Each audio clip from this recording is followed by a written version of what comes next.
Well, they say a picture is worth 1,000 words, but when it comes to selling your home, pictures can wind up being worth tens of thousands of dollars. Hi everybody, Dan Jensen with RE/MAX Park Square, and today I want to talk about how photography can help improve the sale of your home and how much you walk away with that sale.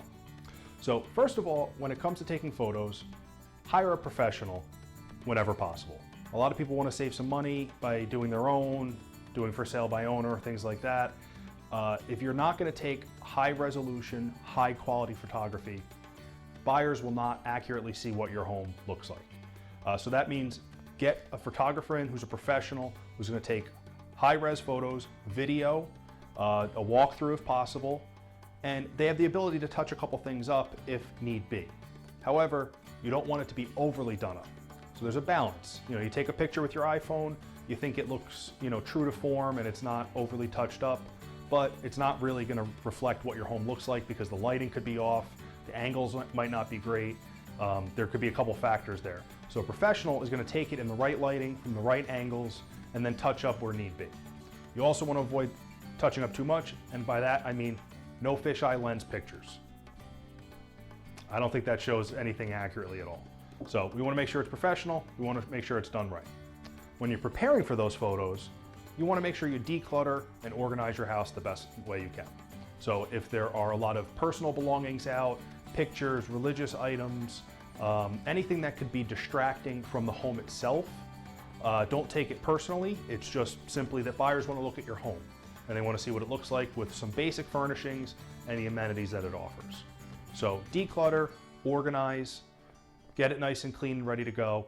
Take the advice of your realtor and the photographer in terms of what you need to do to get it ready. The third thing is, when you're going to share the photos and post it on the internet, it's important that it's done so properly. There's times where we see photos get posted and they're all out of order, or there's duplicates, or they're not sized right.